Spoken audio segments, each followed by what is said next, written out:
यदा यदा हि धर्मस्य ग्लानिर्भवति भारत अभ्युत्थानमधर्मस्य तदात्मानं सृजाम्यहं परित्राणाय साधूनां विनाशाय च दुष्कृतां धर्म संस्थापनार्थाय सम्भवामि युगे युगे।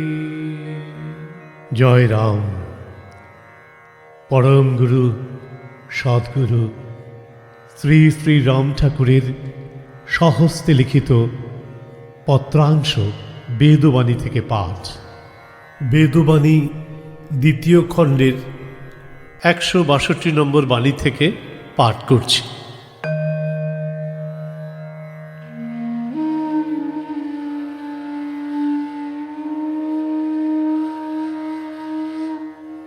प्रारब्धं भुञ्जमनानि सत्य ध्यान परायणा। সত্য স্থির ধীর গম্ভীর অস্থায়ী অসত্য প্রবাহ অনিত্য থাকে না। ভাগ্যং ফলতি সর্বত্র। ভাগ্য হইতেই ভোগ উৎপন্ন হয়, সত্য হইতেই ভোগ দান হয়। তুল্য নিন্দা স্তুতি মৌনি সন্তুষ্ট যেন কেনচিত অনিকেত স্থির মতির ভক্তিমান মে প্রিয় নর। সত্যি সমজ্ঞান যথাকাশ মহান। কালী এই জগৎ চালনা করিতেছে, সময় মতেই সকল পরিষ্কার হইয়া যায়। শীত উষ্ণ দুঃখাদি কাল হইতে উদয় হয়। ধৈর্যই সকল ধর্মের সার। মনের দ্বারাই বহু অংশ হইয়া প্রাণী সকল নানান রকম উপাধি ধারণ করিয়া থাকে। এই সকলই প্রবাহমান, স্থিতি নাই। মন হইতেই কাম ক্রোধ লোভ উৎপত্তি হয়, স্থিতি করিয়া রাখা যায় না। এই জন্যেই জীব সকল বন্ধন হইয়া থাকে। অতএব এই সকল বেগ সহ্য করিতে করিতে নিত্যানন্দরূপ প্রকাশ হইয়া পড়ে। সত্যকে ভুলিবেন না। সত্য থাকিবে, অসত্য অস্থায়ী, থাকে না। সত্যং পরম ধীময়ী। ভাগ্যফল ভোগের দ্বারা প্রশমন হয়।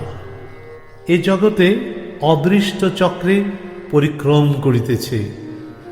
ইহকালের ভোগ আয়তন দেহির দেহেতেই ভোগ হইয়া থাকে। তাহার জন্য ক্ষোভ করিতে কি আছে? ভগবান ভিন্ন আর কিছু থাকিতে পারে না। অতএব ধৈর্যই মঙ্গলদায়ক।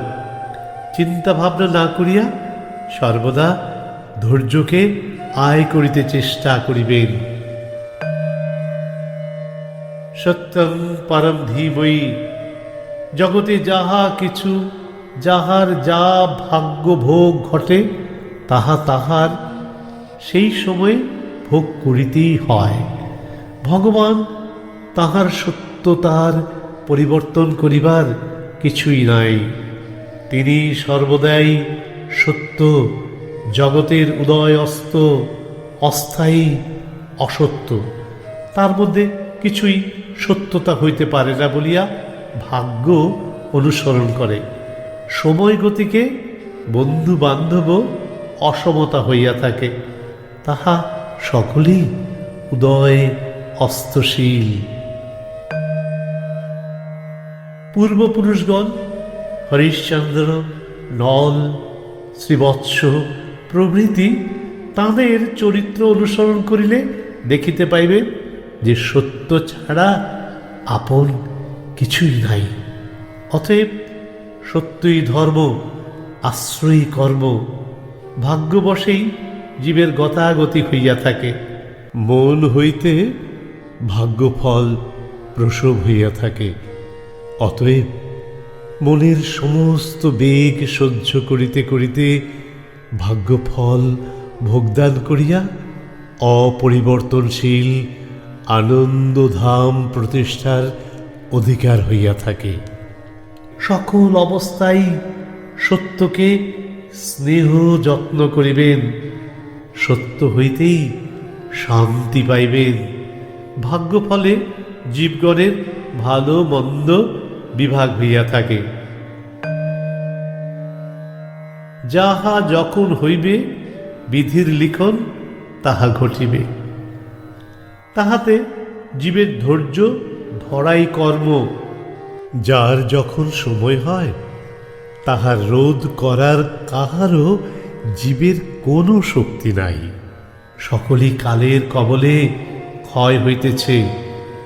দেব দানবাদী, যক্ষ রাক্ষস, গন্ধর্ব, মানব, বৃক্ষ, তরুলতা, যত প্রাণীগণ সকলই প্রাণের অধীন।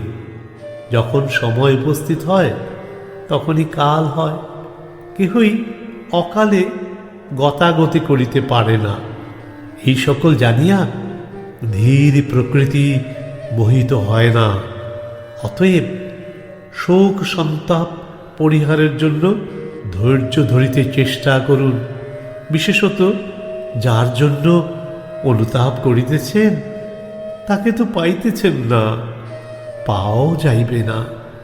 কর্মস্থলের ভাগ্যফলও সময়ই ফলিয়া থাকে। তাহার জন্য চিন্তা ভাবনা না করিয়া যথাসাধ্য চেষ্টা করিতে থাকুন।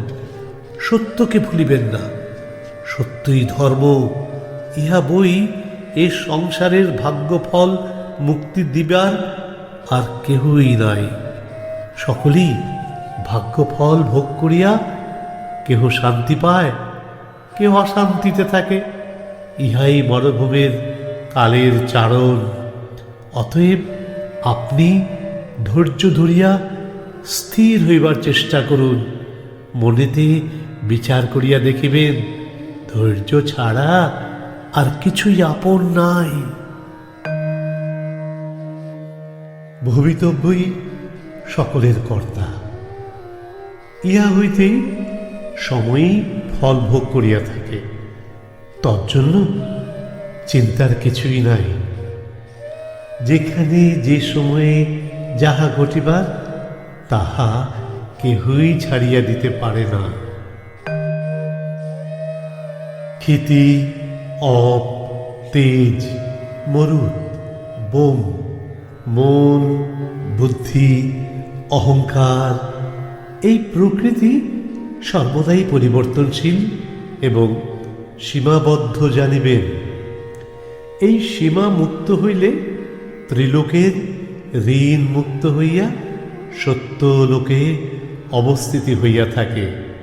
শব্দ, স্পর্শ, রূপ, রস, গন্ধ ইহারাই তারতম্যভাবে বিস্তার হয়। তাতে মনের সুখ দুঃখ, আপন পর বলিয়া বিভিন্নতা উৎপন্ন ঘটনা ঘটে। যখন জীব নিদ্রার অধীনস্থ হয় তখন ইহাদের কেহই থাকে না। তাতে যে অবস্থা হয় সেই অবস্থায় সত্যনারায়ণের সেবার সিন্নিদান ত্যাগ বলিয়া জানিবেন। মনের দ্বারায় ভাগের ভাগ হইয়া মনের বহু অবস্থা ভোগ হইতে থাকে।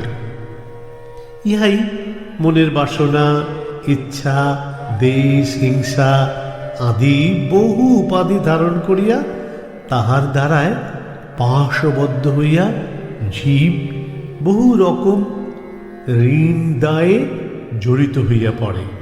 সত্যবৃত্তি যাহা অনাবরণ, সেই দুঃখ সুখহীন নিত্যানন্দময় সত্যনারায়ণকে ভুলিয়া এই ভবসাগরে ঊর্ধ্ব অধোগতিতে চলাচল হইয়া সত্যলোক সদানন্দ রূপ তাহাকে হারাইয়া যায়।